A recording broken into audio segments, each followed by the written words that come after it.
In mobile operating systems like iOS and Android, you won't be able to see a list of running processes. Instead, you'll manage mobile apps that are running on the OS. When a mobile app is running, there will be one or more processes associated with them, but those details will be managed by the OS. Let's take a look at how you can manage your running mobile apps and understand how they're using your mobile device's resources. As an IT support specialist, you may help end users to troubleshoot slow mobile devices and manage their mobile apps. We'll show you examples of what you might see, but you may have to refer to your device's documentation if it doesn't look like these examples. First, let's check what apps are currently running on our device by opening the App Switcher in iOS. From the App Switcher, I can see a list of apps running on this iPhone. Now let's do the same thing in Android. Great. Each of the apps that I have launched is listed here. I can scroll through this list and switch to an app by tapping it. Now I can use this calculator. The app that we're using is called the Foreground app. All of these other apps are in the background. What do you think is happening with the background apps while I'm calculating how many bits are in this megabyte? The details can be a little complicated, but the basic idea is this. As soon as it can, the OS will suspend background mobile apps. A suspended app is paused but not closed. The OS can occasionally wake a backgrounded app to allow it to do some work, but it will try to keep apps suspended as much as it can. Let's go back to the home screen.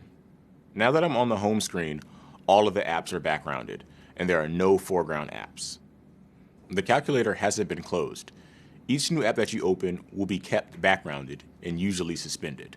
This helps the device use less battery power. And pro tip, as an IT support specialist, it's pretty helpful to learn which apps on your mobile device use the most battery power. If you have an app that the OS can't suspend because the app keeps working in the background or it's frozen, then that can slow your device and use up battery. IT support specialists often have to find these misbehaving apps and close or uninstall them. Let's try closing some of the apps. From the iOS App Switcher, we can swipe up on any of the background apps. This will close the app. We can do the same thing in Android. In this version of Android, we can also swipe over here and hit Clear All to close all of the apps at once.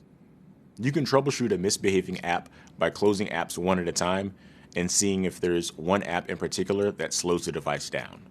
Sometimes closing a misbehaving app will be all you need to do to make your device run smoothly again. Start with the app that's currently being used and see if that helps.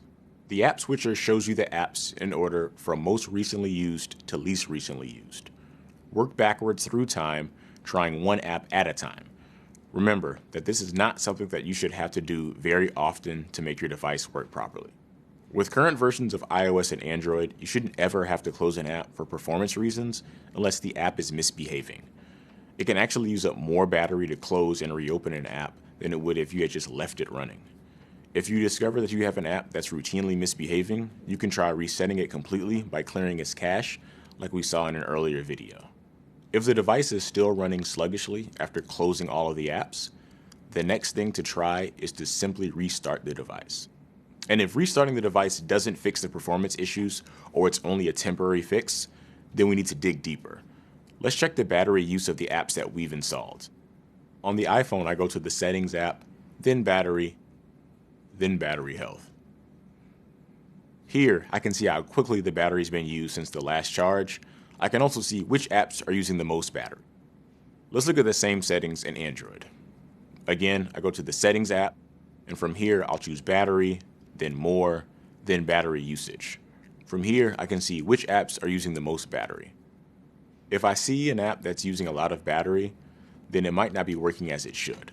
Or maybe it's an app that uses a lot of battery to work. You'll need to learn which apps the end user needs to know whether or not the battery use is unusual.